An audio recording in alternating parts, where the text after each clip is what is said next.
Tumia Bima Pap kwa kupiga nyota 150 nyota 51 alama ya reli au kwa WhatsApp namba 0764166066 na ujipatie bima ya dereva kipato. Bima Pap, urahisi wa maisha. Ladies and gentlemen, happy 2024. This is the first episode of the Citizen Exclusive with your host, Mpoki Thompson. I'm at India's High Commission here in Tanzania, in Dar es Salaam, with High Commissioner Binaya Pradhan. So Binaya Pradhan is leaving. His type of service is coming to an end. So we found it ideal to have a sit down, to have a conversation with him, considering the vast relations that Tanzania has with India that keep evolving year after year. Binaya, welcome to the Citizen Digital. Thank you. Thank you so much. So I guess this is a bit of a bittersweet because your time has come to an end. You're leaving your mission here in Tanzania. You've served for close to 2.5 years, because you came in 2021. I want us to begin by taking stock of your time here in Tanzania. Can you list what you consider to have been some of the successes that you've managed to attain during your time here? Thank you, Thompson. This is the second time we are interacting, and it's a pleasure to get a chance to speak to your audience through you. I would say, coming to the question that you asked, that in my 2.5 years, I would say, there are many success stories of India-Tanzania diplomatic engagement. But let me start with the few which are very well noticed. Like, for example, the visit of President of Tanzania to India. Now, in diplomatic parlance, state visit is nothing new. But what was new during this visit was elevating our relationship to that of a strategic partnership. Now, if you ask me what is a strategic partnership and how it is different from a normal friendly relationship, I would say, for Tanzania, India is the only second strategic partner. And for India, Tanzania is the only 5th strategic partner in entire African continent, and the first strategic partner in entire East Africa. Yes. So, when we say Tanzania is a strategic partner, what we mean is that we treat you specially. The strategic partnership, as we defined, doesn't only include political relationship. It includes, strategic issues. It includes trade and investment. It includes developmental cooperation, which includes people-to-people interaction. So strategic partnership provides us a framework or a format under which we are going to discuss everything, and there would be a regular mechanism to review. There would be a regular mechanism at higher level, at minister level, to see that we are on the right direction, and there will be regular meetings at the highest level between the two leaders. That's what we mean by strategic partnership. So I would say that is the new foundation that we have set, which should be used for working on this relationship going forward. But briefly to say, if I would tell your readers, tell your viewers about another notable achievement of this time, is the inauguration of Indian Institute of Technology campus in Zanzibar, which is a far-reaching step of cooperation between the two countries. The government of Tanzania, government of Zanzibar have agreed to host that, and government of India, for the first time, agreed to set up a campus outside India, and that's to in Global South, and we found Zanzibar to be the suitable place to do it. That in itself is a big political statement that that we find this place special. Indeed. So I would say let's start with these two, while there are many more. Indeed. So now I want us to look at the sustainability of the relations, because we've moved from the diplomatic ties to now the strategic ties, joining the likes of South Africa, Nigeria, Egypt, and now the first country in East Africa. How can Tanzania ensure that these newfound ties now is more sustainable and beneficial to the country? What do we as Tanzanians stand to gain, and also India stand to gain, as we elevate these relations into now strategic? Like I said, strategic partnership is a special relationship. We decided from both sides, when this issue was discussed, I'm sure the government of India examined, whether we should decide to have a strategic partnership or not. And I'm sure government of Tanzania also, must have analyzed whether India qualifies to become a strategic partner or not. I would say the reason why we decided to elevate it to the relationship is primarily because we felt that the ground is all set. And when I say that, that is linked to your question. Because look at the trade. Few years back, our trade was total to $2 billion. Now, last year, we first time crossed the historic milestone of $6 billion trade. This year, I'm pretty sure, going by the trend up to November, that we'll be crossing $7 billion bilateral trade mark. Now, if you see it in perspective, Tanzania last year was India's fourth biggest trade partner in Africa, and this year Tanzania is all set to become India's third biggest trade partner in Africa, after probably South Africa and Egypt. So, the point I am trying to make is that our relationship is not only government to government relationship. Now, the private sector from both sides are linked to that. The agricultural community of Tanzania is heavily linked to our trade relationship. The mining sector of Tanzania is linked to our trade relationship. So it's not a limited government to government cooperation, or it's not a defense to defense ties alone. Yeah. Now, coming to other aspect of a strategic partnership and coming to your question, what Tanzania stands to gain, I would say, other than the trade linkages, the strategic partnership provides a framework to bring people-to-people cooperation, from softer areas like sports cooperation, softer areas like sending of cultural troops, promoting sports of each other in each other's country, promoting Swahili in India, promoting Hindi in Tanzania. And I would say that if you look at the document that we signed, and during the visit of Madam President, which was launching of strategic partnership, you will find that this comprehensive document of 44 odd paragraphs practically talks about launching cooperation in new areas. And it talks about capacity building in a renewed fashion.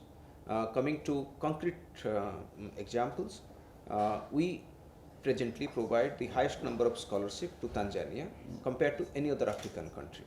So, if the scholarship we were providing before the visit, before the strategic partnership, was 450 capacity building, we increased it to 650 every year. We increased the long-term scholarship from 70 to 85 every year. And mind you, both these numbers are by far the biggest in Africa, and the second biggest is much lesser than this. Now, coming to the development partnership, like as you would know, we are doing water projects in 24 towns in Tanzania, having completed $500 million of project in Dar es Salaam, in Lake Zone, and in Zanzibar. And the total water project that we are doing is $1 billion, and total soft loan assistance that we have provided is about $1.2 billion. That is almost 10% of our total spending in Africa. And as you know, India is not a rich country. India is not a developed country. We are not doing out of any agenda. We are doing it out of the friendship between India and Tanzania. And historically, Tanzania has remained the #1 country in terms of our development partnership. Strategic partnership gives a new thrust to that. And IIT Zanzibar is not a academic institution. It would be wrong to think that we have set up an engineering college or an IT college.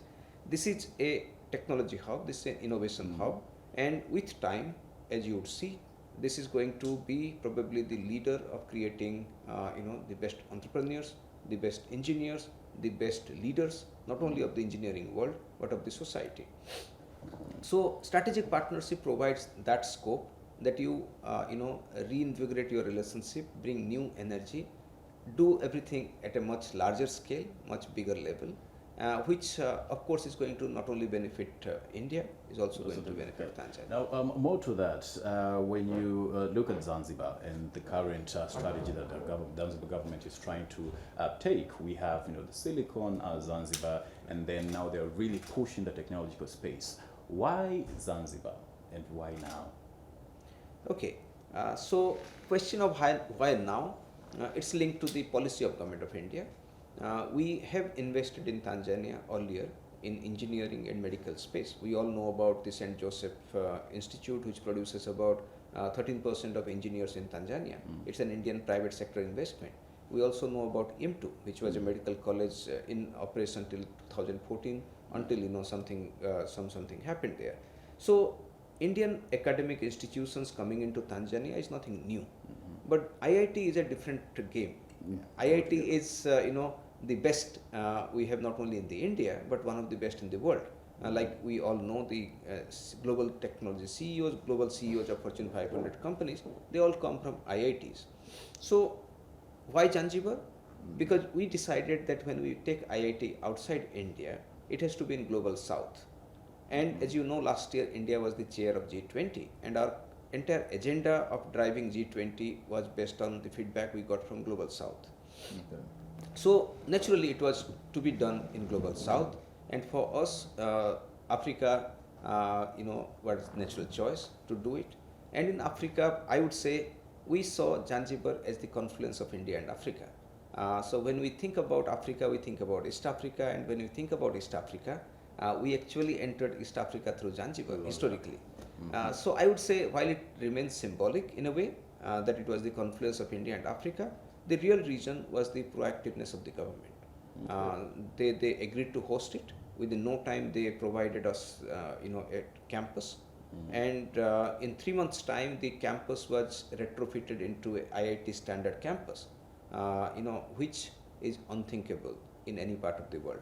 I would remember that in my diplomatic career as a leadership I saw, where the president of Zanzibar decided to do it in July 5th when we signed the MOU, and on 24th October we actually had students in the campus, and on 6th of November we inaugurated. And now you go to the campus, you find students from India, students from Tanzania, students from Nepal studying there, living there in the campus.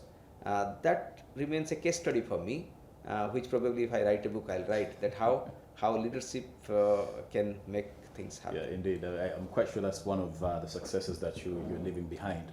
Now, you talked about trade and the fact that Tanzania and India's trade volume is projected to surpass $7 billion in the near future. Let us look at some of the critical areas of focus when it comes to trade. What do you focus on when you look at the projections, when you look at how the trade between these two countries is going to scale up? What are some of the key areas that are of particular focus to India? Thank you for asking this question, because this is broadly going to define the future engagement between our two countries' economic sectors. So at the moment, if you look at your exports to India, I would say 33% of your export is almost gold which goes in door form. Then remaining is largely agricultural produce. So whether it is pigeon peas, whether it is cashew, whether it is soybean, whether it is spices, or since last year it is avocado. These are the agricultural produce which are going. I can tell you that based upon my travel to 24 regions of Tanzania, based upon visiting to agriculturally rich regions like Mbeya, Njombe, Iringa, or recently I was in Ifekara, Morogoro region, or Moshi Arusha region, I can see that the agricultural export is going to grow, and India population is increasing, the middle class is increasing, the purchasing power is increasing. So there is a natural kind of a potential to link Tanzanian agriculture and Indian demand. So that is going to grow. Coming to the mining sector, I find a lot of Indian investment have come into Tanzanian mining sector. While it is less talked about, but in last 2.5 years, we found concrete investment from India in coal, in gold, even in lithium, which generally, like I said, is not talked about. Now, these are areas where people have come and invested, primarily thinking that they will export it to India. So the mining sector export, which is now limited to gold, I'm sure is going to increase. So going forward, I would say I have seen in my own eyes the export of Tanzania to India increasing from $1 billion to $2.5 billion, and India remains your biggest export destination in whichever statistics you use, because I know the Tanzanian government statistics are a little different from our statistics, and that is primarily the reason why I told you last time that India remains your best trade partner. So that is about Tanzanian export. I'm sure with India's decision to set up an industrial park in Tanzania, which was signed during the visit of Madam President, sorry, and for which the government of Tanzania has earmarked 1,000 acre of land. That is going to be used primarily by Indian investors to come and invest here. Many of that may actually head back to India, because Tanzanian products have duty-free access to India. So I'll not be surprised that the industrial Products park. are manufactured here Yes, and then and exported. it's, for example, agro processing. Yeah. You know, if they process, the spices are processed here, pulses are processed here, and cashew is processed here and then sent to India, that would be adding new volumes of export. The mining sector boom that is happening in Tanzania, whether Indians have invested or anybody else has invested, where do you see the market to go? So, Definitely. so what Yeah. I'm trying to say is that today I read in your newspaper that the growth in Africa is shifting eastward. The East Africa is noticing higher growth, and we see Tanzania emerging as a bigger economy even in last 2.5 years. So the agriculture export which is going to grow in Tanzania, the mining sector export which is going to grow in Tanzania, is bound to be linked to India, because Okay. other big markets are far off places. Indeed. Now, we're talking about all these potentials in mining, in agriculture, but you once cited the logistical challenges now, because when you say that Tanzania has the potential to have these massive volumes of exports in agriculture, in avocados, if the logistics are not sorted out, it makes the products, makes the goods become more expensive and inaccessible even to the Indian consumers. Now, what do you think is the way out of this current challenge of logistics? Because it's not just you who's highlighted it. Whenever we talk to any investor, whenever we talk to any business person, they often cite the issue of logistics and the fact that, for example, we don't have cold storage at the Dar es Salaam port, which at times traders now opt to use the port of Mombasa. So these issues make the government, make Tanzania miss out on huge opportunities. I want you to highlight on the huge opportunities that Tanzania is missing out by having these logistical challenges and what potentially could be the way out. I think you are right. You're right, and it doesn't require much analysis to come to the conclusion that you indicated. For example, I was in Jombe, and I went to the biggest avocado processing plant, and they are processing avocado and they are exporting avocado to India through Mombasa port, because the other alternative is to use air cargo, which cost about $1.1 per kilogram of avocado. Now, using Mombasa port is a long logistics, expensive logistics. So I'm sure now we are hearing about Dar es Salaam port being modernized. We are hearing about foreign investment in Dar es Salaam port. I'm hopeful that one of the Indian companies is also going to be part of the modernization process in Dar es Salaam port. But I'm sure going forward, the Dar es Salaam port should be modernized to the extent that it becomes global, to the extent that inflow and outflow of containers and cargo is smooth, and that would be a big boost for the transit trade and bilateral trade. Indeed. And I think Tanzania is on the right direction.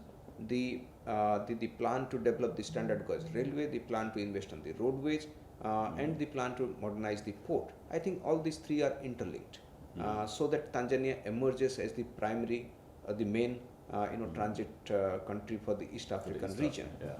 So I would say, while I see good progress in the SGR, I see good progress on the roadways. Believe me, when I have traveled 24 regions of your country, mostly I have traveled by road, and I was really pleasantly surprised to see that your roads are really good.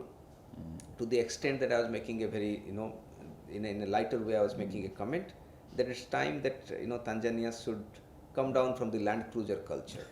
In India, for example, you don't find land cruisers. Even the ministers, they drive simple cars because roads are okay.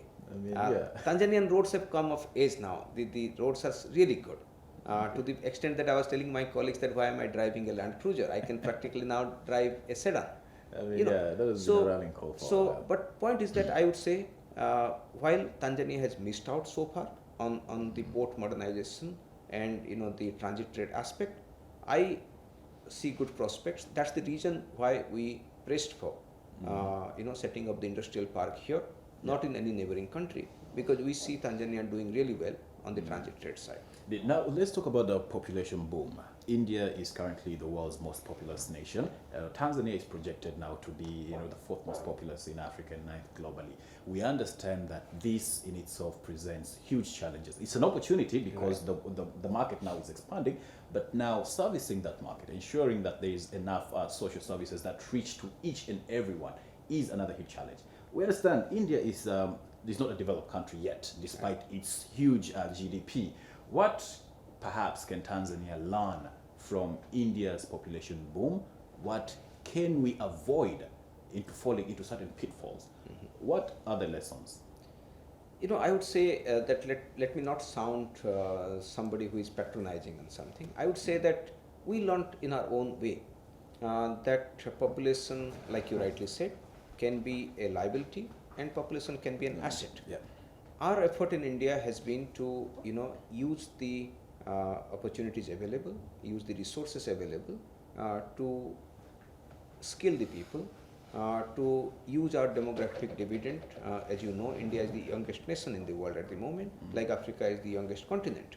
So we are trying to convert our demographic dividend into a lasting asset. So we realize that without skilling your youth, without providing them the culture of entrepreneurship, you cannot gainfully employ everybody. The governments for sure cannot provide employment to everybody. No. So you have to bring in the culture of entrepreneurship and you have to skill them. These are the two solutions. We are trying our best. As you know, presently in India there is a huge drive to skill the people of India, to upskill the existing workforce, to integrate the formal education with vocational education. That is the new education policy of India, to bring in the vocational aspect into education. We are yet to be there, but we are actually progressing very well. But I would say this is what we learned in our country, that you have to invest resources into scaling your people and bringing the culture of entrepreneurship. In India, we started with a culture where everybody was looking for government job. So it took time for us to bring that culture, that government is not going to be the main job provider, government is going to be the facilitator. Okay, so now, Mr. Pradhan, I want us to focus a little bit on the challenges that you faced in your time, because we started by you talking about the successes. We understand that your mission here definitely wasn't all easy. Can you kind of list what you consider to be some of the hurdles that you encountered that you wish your successor would be able to address? Or that you were able to address yourself? Right. No, let me be candid on that. I would say, while I'm going back with great memories, while I'm going back with a sense of satisfaction that a lot of initiatives that we started actually materialized. I would say that these are not hurdles, but I would say these are opportunities where we should work upon, and I would advise my successor to work upon them. I didn't find a challenge of engaging the government here. In fact, when I came, I found the government to be quite supportive of all the initiatives. I got many initiatives from government of Tanzania, which government of India welcomed. But where I think there are a lot of opportunities, but we are yet to encash upon them, are the areas of economic side. For example, we took an initiative to have a local currency trade. If you remember, even I remember Citizen giving a prominent space to that article. And we allowed in March to have trade in local currency using Tanzanian shilling and Indian rupees. We are yet to operationalize that in the full strength. So while there are 3 banks in Tanzania who are doing $1 million, $2 million, $3 million trade, the big volume trade we are yet to tackle. So I would say these are steps which can revolutionize our trade, which can bring direct benefit to our people, and the business communities would be directly linked to each other. Indeed. So somehow I haven't seen the required kind of enthusiasm from the stakeholders from this side. I would advise my successor to work upon them. Probably I should have been more active to convince stakeholders from this side. The second area where I would say there are great opportunities is the area of digital technology. So there are a lot of things we have done in India which is giving us benefit now. For example, as you know, in India we have unique ID for every citizen. India's number of digital payments is more than the digital payment happening in United States, China, and several other countries put together. So we actually leapfrog in that issue, which is bringing us real dividend, and we are ready to share those share those benefits and share those experiences with Tanzanian stakeholders, whether it is government or private sector stakeholder. That is one area where we have started late. So I'm not saying that there was a hurdle, just that we started late. We signed an agreement also during the visit of Madam President, but that is going to change the way we are interacting with each other. So far our cooperations are all looking, big item conventional topics. The moment you bring in this aspect of cooperation, you will find the private sector, the people, the general people, they would be talking to each other in a digital way, and that cooperation would be a very vibrant cooperation. That is another area where I would like my successor to work on. Okay, indeed. Well, Mr. Binaya Pradhan, that's all the time that we have today. It has been nice talking to you, and all the best in your next assignment. You were with me, Mpoki Thompson, for the Citizen Digital. That's a wrap for today's episode. Until next time, bye-bye. Kabla tujaanza safari, wengi tukikumbuka tutahakikisha matairi upepo upo fresh. Tutahakikisha spana na jeki zipo na zinafanya kazi. Tutahakikisha breki zinakamata, taa za mbele, nyuma, indicator, hazard zinawaka. Hapo sawa. Wiper zinafanya kazi. Tutaangalia oili, injini na maji. Tutanunua bima na bima papo ili zisome na kusomeka. Kisha gari inaoshwa. Yote hayo ni utayari wa chombo chako na changamoto za safari. Ila so kwa ajili yako wewe dereva. Dereva, umechukua hatua gani kulinda uhakika wa kuendelea kujipatia hela? Si unajua ya barabarani hatabiriki. Tumia bima pap kwa kupiga *150 *51 alama ya reli au kwa WhatsApp namba 0764166066 na ujipatie bima ya dereva kipato. Umahiri wa dereva hauishii tu kwenye kumudu uskani, bali pia umakini wa kulinda kipato chake wakati wa majanga ya kifedha. Bima Pub, urahisi wa maisha.